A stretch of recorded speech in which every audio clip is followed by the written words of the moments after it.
andito po ako sa NBI office dahil kukuha po ako ng NBI clearance. So, while waiting for our number, naisipan ko pong mag-vlog. So, ito po ang area sa harap ng NBI office. Actually, sa compound na po nila ito. I just finished taking my NBI clearance. So we are here in the main office of NBI here in Iloilo City, and it's located near the beach, near the shore. As you see, the view is very nice. This is part of Fort San Pedro.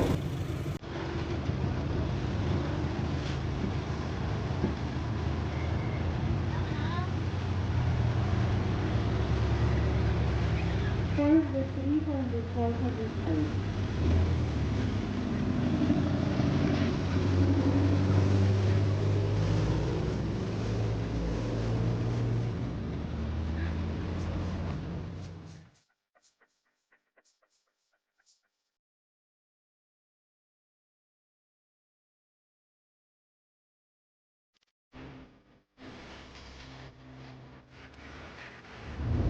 Hi, ate.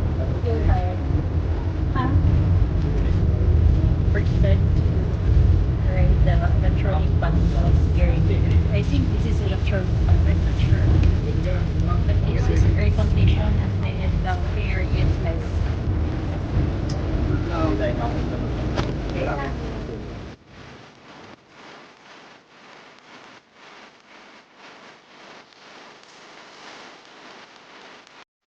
We are passing by Plaza Libertad, guys, which is formerly known as the Plaza Alfonso XII.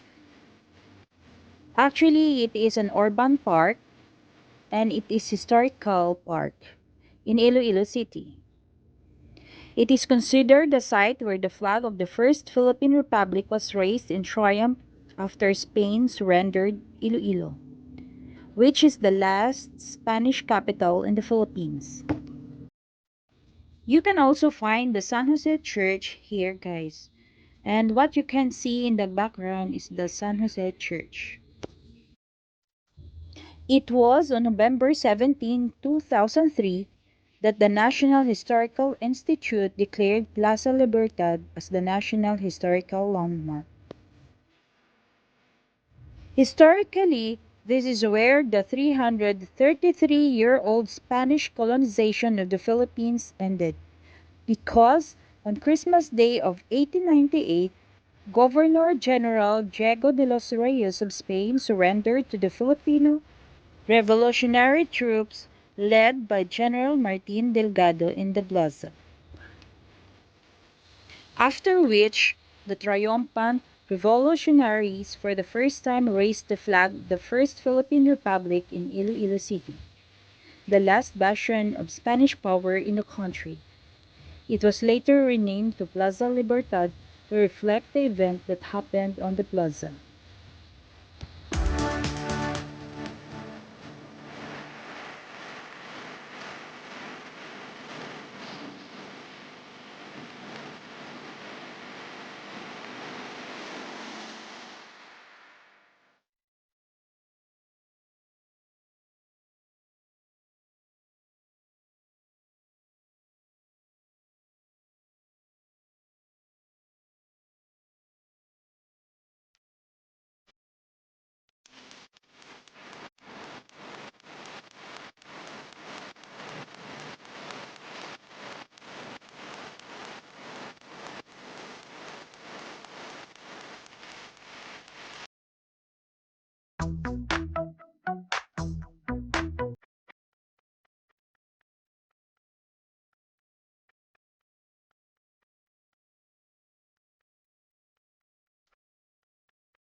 Nagutom kami guys, so dumaan muna kami dito sa Jollibee para kumain.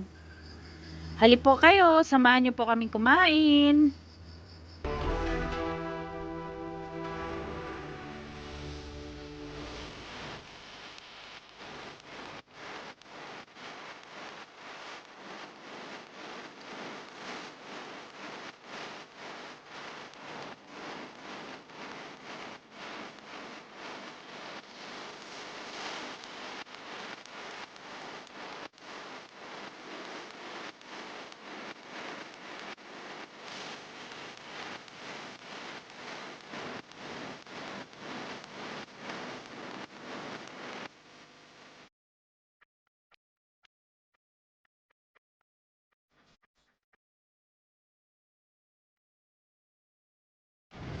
Pagkatapos po namin kumain guys, naglakad-lakad muna kami para maipakita sa inyo ang different pang areas ng Iloilo.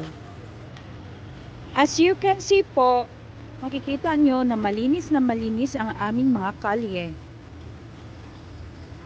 Kaya ang Iloilo City ay tinaguriang isa sa pinakamalinis na syudad ng ASEAN. And of course, pinapahalagahan pa rin ng syudad ang nature. Kaya kung makikita nyo, may mga puno pa ng kahoy sa gitna ng aming mga kalye. Layunin po ng syudad na maging clean and green city.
As you can see guys, pag naglakad kayo ng straight lang, makikita nyo ang Robinson's Galleria.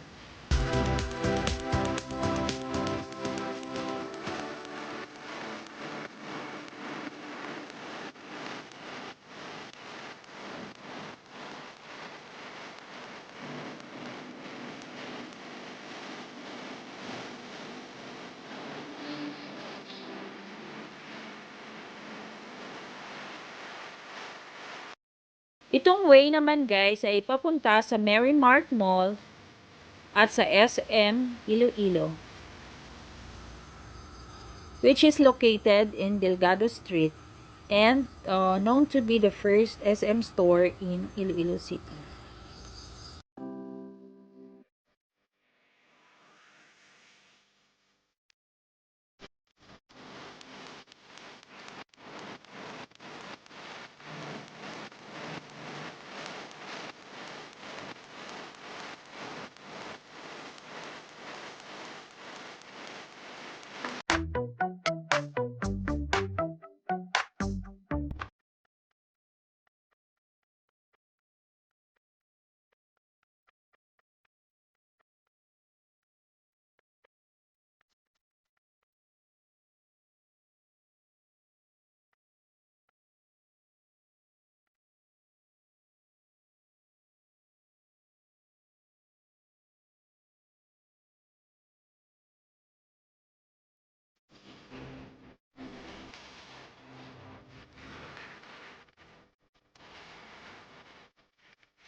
I hope you enjoyed watching this video today.